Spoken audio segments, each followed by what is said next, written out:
നമസ്കാരം, മലയാളി വാർത്തയിലേക്ക് സ്വാഗതം. ഗാസയിൽ നിന്ന് തുടർച്ചയായ മൂന്നാം ദിവസവും ഇസ്രയേൽ നഗരങ്ങളെ ലക്ഷ്യമിട്ട് അൽ-ഖസം ബ്രിഗേഡിന്റെ റോക്കറ്റ് ആക്രമണം നടന്നുവെന്ന റിപ്പോർട്ടാണ് ഇപ്പോൾ പുറത്തുവരുന്നത്. ഇതോടൊപ്പം ദക്ഷിണ ലബനാനിൽ നിന്ന് ഇസ്രയേൽ സൈനിക കേന്ദ്രങ്ങൾക്ക് നേരെ ഹിസ്ബുള്ളയും കൂടുതൽ മിസൈൽ ആക്രമണം നടത്തി. ഗാസയിലെ റഫയ്ക്ക് നേരെയും മറ്റും ആക്രമണം കടുപ്പിച്ചിരിക്കുകയാണ് ഇസ്രയേൽ സൈന്യം. റഫേൽ താമസ കെട്ടിടങ്ങൾക്ക് മേൽ നടത്തിയ ബോംബിങ്ങിൽ 6 കുരുന്നുകളടക്കം 17 പേരാണ് കൊല്ലപ്പെട്ടത്. പിന്നീട് 24 മണിക്കൂറിനിടെ 37 ഫലസ്തീനികളാണ് കൊല്ലപ്പെട്ടത്. അധിനിവിഷ്ട വെസ്റ്റ് ബാങ്കിലെ നൂർ ഷംസ് അഭയാർത്ഥി ക്യാമ്പിൽ തുടരുന്ന ഇസ്രയേൽ റെയ്ഡിൽ മരണം 14 ഇസ്രയേലിന് $2640 കോടി അടിയന്തര സൈനിക സഹായം അനുവദിക്കാനുള്ള ബൈഡൻ ഭരണകൂട നിർദ്ദേശത്തിന് അമേരിക്കൻ പ്രതിനിധി സഭ പച്ചക്കൊടി കാട്ടുകയും ചെയ്തു. യുക്രൈന് $6080 കോടി, തായ്വാൻ ഉൾപ്പെടെ ഇന്തോ പസഫിക് മേഖലയ്ക്ക് $810 കോടി സൈനിക സഹായമായി ലഭിക്കും.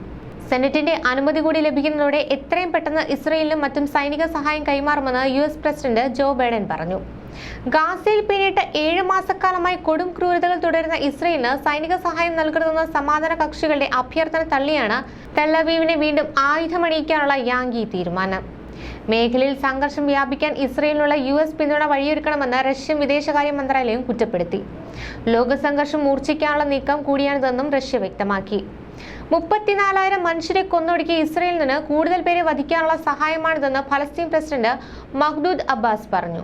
എന്നാൽ ബൈഡൻ ഭരണകൂട തീരുമാനത്തെ ഇസ്രയേൽ പ്രധാനമന്ത്രി നെതന്യാഹു അഭിനന്ദിച്ചു.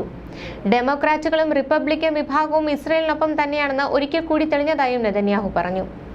കഴിഞ്ഞ ദിവസം UN-ൽ ഫലസ്തീൻ സ്വതന്ത്ര അംഗത്വം നൽകാനുള്ള പ്രമേയത്തെ രക്ഷാസമിതിയിൽ പിന്തുണച്ച ഫ്രാൻസ് ഉൾപ്പെടെയുള്ള രാജ്യങ്ങളിലെ അംബാസിഡർമാരെ വിളിച്ചു വരുത്തി ഇസ്രയേൽ പ്രതിഷേധം അറിയിച്ചിരുന്നു. വെസ്റ്റ് ബാങ്കിലെ ഫലസ്തീൻ അതിക്രമങ്ങളിൽ പ്രതിഷേധിച്ച് ഇസ്രയേലിലെ ഒരു സൈനിക യൂണിറ്റിനെതിരെ അമേരിക്ക ഉപരോധം പ്രഖ്യാപിച്ചേക്കുമെന്ന റിപ്പോർട്ടുകളിൽ നെതന്യാഹു പ്രതിഷേധിച്ചു. അത്തരം നീക്കം ഭീകരതയുടെ പിന്തുണയായി മാറുമെന്നും നെതന്യാഹു അമേരിക്കയ്ക്ക് താക്കീത് നൽകി. അതിനിടെ വടക്ക് കിഴക്കൻ സിറിയയിലെ US സൈനിക താവളത്തിന് നേരെ ഇറാഖ് നഗരമായ സുമറിൽ നിന്നാണ് മിസൈൽ ആക്രമണം ഉണ്ടായത്.